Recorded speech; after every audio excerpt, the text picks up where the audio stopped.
Hello दोस्तों, मैं हूं उमा धाकर और आज हम पढ़ने वाले हैं मार्गशीर्ष, पोष, माघ और फाल्गुन महीने के त्योहार। वैसे ये 4 महीने इसलिए अपन कवर कर रहे हैं कि इन चारों महीनों में कुछ ज्यादा त्योहार नहीं है, बहुत कम ही है जो एग्जाम की दृष्टि से महत्वपूर्ण है और वो अपन कवर करने वाले हैं। ज्यादा दिक्कत आती है भाद्रपद महीने में, क्योंकि भाद्रपद महीने में बहुत त्योहार हैं, पूरे महीने में त्योहार ही त्योहार है। ठीक है, आ जाइए मार्गशीर्ष महीने में। मार्गशीर्ष महीने में कुछ भी याद रखने जैसा नहीं है, सिर्फ एक त्योहार आता है, मार्गशीर्ष पूर्णिमा। आपको याद रखना है सिर्फ एक ही त्योहार, मार्गशीर्ष पूर्णिमा। इस दिन लगता है मानगढ़ मेला, मानगढ़ धाम मेला। क्या आप बता सकते हैं मानगढ़ मेला धाम, मानगढ़ धाम कहां पर है? बांसवाड़ा। ठीक है, जिसे राजस्थान का जलियांवाला बाग हत्याकांड भी कहते हैं। कब हुआ था ये हत्याकांड? 17 नवंबर 1913 को। ठीक है, यहाँ पे भील जनजाति के कम से कम 1500 से ज्यादा लोग शहीद हुए थे, गोलियां बरसाई गई थी यहाँ पे। ठीक है, वास्तव में जो जलियांवाला बाग हत्याकांड हुआ था वो कब हुआ था? वो हुआ था 13 अप्रैल 1919। ठीक है, ये है जलियांवाला बाग हत्याकांड। वास्तव में वो कहाँ पे हुआ था? अमृतसर, पंजाब में। अमृतसर को स्वर्ण मंदिर भी कहते हैं, है ना। ये आ गया, ये आपका कवर हो गया। अब इसके बाद आता है पोष माह, और पोष महीने में भी ज्यादा इतना कुछ खास नहीं है। मार्गशीर्ष महीने में एक त्योहार है, पोष महीने में भी एक त्योहार है, पोष शुक्ल सप्तमी।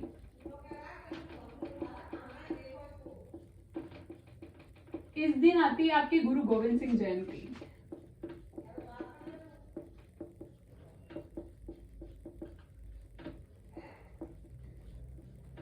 ठीक है, गुरु गोविंद सिंह जयंती। गुरु गोविंद सिंह जी के बारे में बात करें तो इनका जन्म हुआ था 1966 में। इनके पिताजी का नाम था गुरु तेग बहादुर, इनकी माता का नाम था माता गुजरी। ठीक है, इन्होंने खालसा पंथ की स्थापना की थी और गुरु गोविंद सिंह ये सिखों के 10वें गुरु माने जाते हैं। और इनके जो पिताजी थे तेग बहादुर सिंह, गुरु तेग बहादुर सिंह, वो सिखों के 9वें गुरु थे। ठीक है, गुरु गोविंद सिंह जी ने खालसा पंथ की स्थापना की थी। ठीक है, और सिखों का सबसे पवित्र ग्रंथ कौन सा है? गुरु ग्रंथ साहिब, जिसकी रचना की थी गुरु अर्जुन देव ने। ठीक है, मैं जो बोल रही हूँ वर्ड्स उन पे ध्यान देना। मैं लिखूंगी कम क्योंकि मेरे पास बोर्ड छोटा है, इतना लिख नहीं पाऊंगी। ठीक है, मैं जो बोल रही हूँ उस पर ध्यान देना। रिवीजन मोड है तो सिर्फ बोल रही हूँ, उस पर ध्यान देना। ठीक है, और बहुत ही कम टाइम में अपने को क्लास पूरी करनी है, इसलिए। ठीक है, जो पवित्र ग्रंथ है सिखों का वो है गुरु ग्रंथ साहिब, उसकी रचना की थी गुरु अर्जुन देव ने। ठीक है, ये हो गया मार्गशीर्ष और पोष महीना खत्म। इसके बाद आता है माघ कृष्ण चतुर्थी।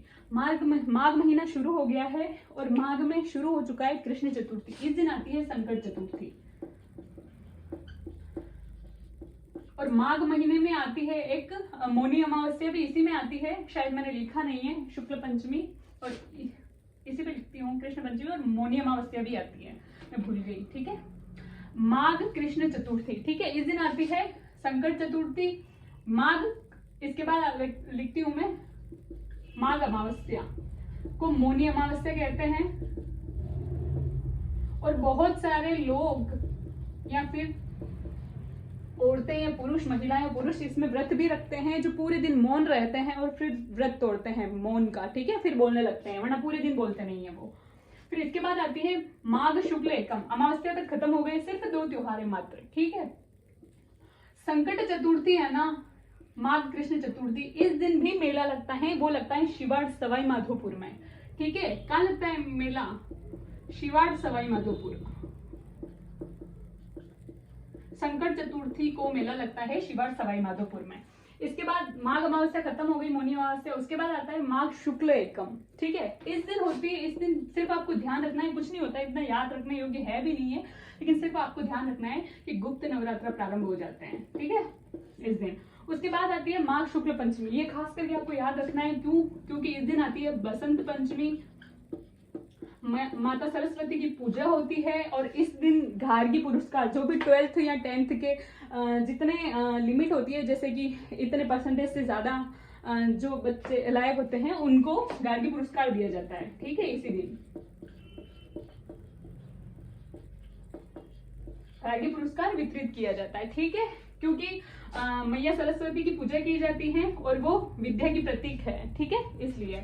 इसके बाद आती है माघ पूर्णिमा। माघ पूर्णिमा को आपको सिर्फ इतना याद रखना है कि मेला लगता है कहाँ, बेणेश्वर धाम डूंगरपुर में, बेणेश्वर धाम नवाटापुरा डूंगरपुर।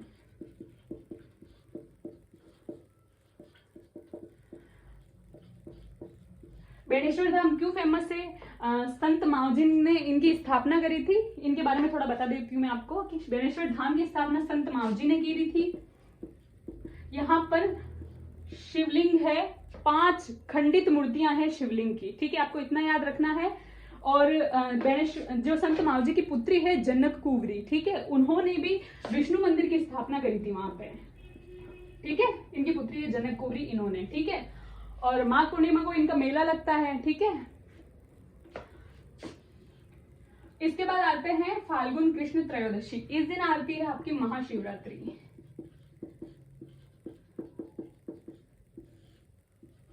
काल भी उसका क्या बिगाड़े जो भक्त है महाकाल का, ठीक है। तो ये तो सब आपको पता ही है, गौरा वगैरह शिव जी की पूजा होती है और मेन चीज है भांग रस पिया जाता है, ठीक है। अरे शिवरात्रि का तो मजा ही अलग है। उसके बाद आती है सीधा सा, कोई त्योहार इतने मेन में नहीं है। उसके बाद सीधा सा आपको ध्यान रखना है फाल्गुन शुक्ल एकादशी, ठीक है। इस दिन लगता है आपका खाटू श्याम जी का मेला।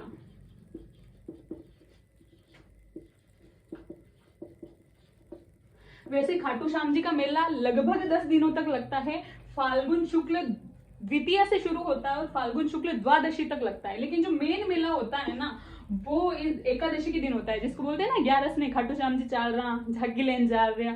अभी मेरी फ्रेंड का कॉल आया था कि चाल रही गई माँ झाकी लेन जा रहे हैं, ठीक है। तो अभी वो भंडारा वगैरह भी चल रहे हैं। तो खाटू श्याम जी का मेला जो है एकादशी को लगता है खास करके। खाटू श्याम जी के बारे में बता देती हूँ मैं आपको। ये जो राजा भीम थे, भीम जो 5 पांडव है उनमें से एक हैं, ठीक है। भीम है, उनका पोते थे ये उनके, और इनके पिताजी का नाम था घटोत्कच, सॉरी राजा भीम के पुत्र का नाम था घटोत्कच और घटोत्कच के पुत्र का नाम था बर्बरिक, जो कि खाटू श्याम जी कहलाते हैं। और इनको 3 बाणधारी भी कहा जाता है, ठीक है। तो इनका मेला लग रहा है अभी। और एक है फाल्गुन पूर्णिमा। इसका वैसे हिसाब से खाटू श्याम जी का लक्खी मेला कहा जाता है। बहुत ही प्रसिद्ध है, बहुत श्रद्धालु आते हैं यहाँ पे, ठीक है।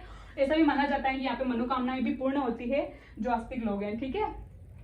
अब लास्ट आती है फाल्गुन पूर्णिमा। इस दिन मनाई जाती है आपकी होली। और होली बहुत रंग बिरंगा त्योहार है ये आपकी होली। होली बहुत सारी सब जगह अलग अलग मनाई जाती है होली, ठीक है। जैसे कि वैसे 1 महीने पहले इसका रोपण कर दिया जाता है। और प्रहलाद जो होलिका होती है, हिरण्यकश्यप की बहन, वो अपने भतीजे प्रहलाद को लेके अग्नि में बैठती है। उसके बाद ही ये उसका त्योहार, होली का त्योहार शुरू हो जाता है, ठीक है। होलियां बहुत सारी फेमस है। एक होली आती है महावीर जी की, गीली होली करौली की फेमस है। लठमार होली भी करौली की फेमस है, महावीर जी करौली की, ठीक है। इसके बाद आती है देवर भाभी की होली, वो ब्यावर अजमेर की फेमस है, ठीक है। और बहुत सारी कोड़ामार होली भिनाई अजमेर की फेमस है। पत्थरमार होली बाड़मेर की फेमस है ना। बहुत सारी होलियां हैं। तो बस आज के लिए इतना ही। धन्यवाद। लाइक करें, शेयर करें।